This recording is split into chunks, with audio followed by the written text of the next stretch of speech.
Magandang araw, welcome sa channel ni Child of God. Ngayon, ibahagi ko sa inyo ang aking kaalaman sa karunungang lihim. Narito, orasyon sa masamang signos ng planetas, kaligtasan. Kung bago ka pa lamang napadpad sa channel ko, huwag kalimutan mag-subscribe and click the bell icon para laging update sa mga bagong video. Salamat po. Pamilin, mahalin at pagkaingatan ang bawat ibinabahagi ko sa YouTube channel na ito. Ang kapangyarihan na kapaloob dito ay lubang maiwaga. Gamitin lamang sa kabutihan at pagganap ng kalooban ng Diyos. Maginhuwaran at laging isa puso't isip ang 7 layunin. Una, isabuhay ang 4 na gintong simulain. Makadiyos, makabayan, makatao, at makakalikasan. Pangalawa, isagawa ang pag-ibig sa Diyos, pananampalataya at pag-asa sa pamamagitan ng tiyaga. Pangatlo, isakatuparan ang kabutihan, katuwiran, kalinisan, katotohanan, kadalisayan, kaliwanagan at kababaan ng kalooban.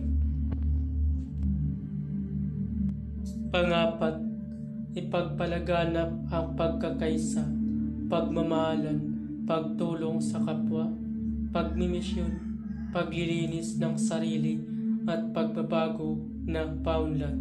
Panglima, magkaroon ng pagagalangan, pagunawaan at pagmamahalan sa isa't isa bilang mga kapatid at kapwa-tao.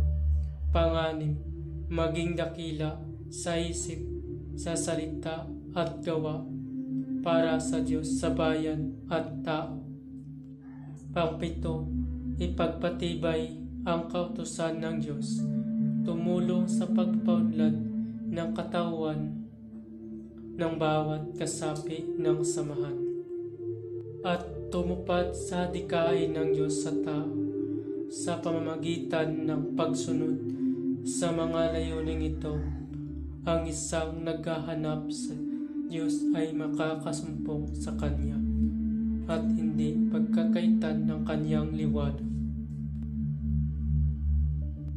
Pamamaraan, magtirik ng 3 kandilang puti at magdasal ng 3 Ama Namin, 3 Aba Ginoong Maria, 3 luwalhati, 3 sumasampalataya. Katapos magdasal ay isunod ang orasyon. Katapos usalin ang orasyon ng 3 beses. Sa isip ay sa katawan bago umalis ng bahay. Gawin ito araw-araw. Narito ang orasyon. Munsirit Yam, Simiris Tasim, Diyos, Diyos, Diyos, iligtas mo ako sa masamang signos ng mga planetas. Munsirit Yam, Simiris Tasim, Diyos, Diyos, Diyos, iligtas mo ako sa masamang signos ng mga planetas. Usalin yan ng 3 beses. Gawin ito araw-araw.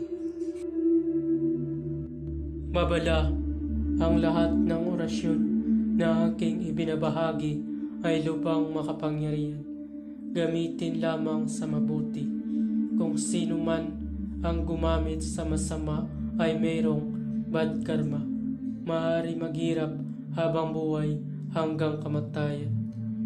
Bago matapos ang video ito, huwag kalimutan pindutin ang subscribe button and click the bell icon para laging update sa mga bagong video na ina-upload ko.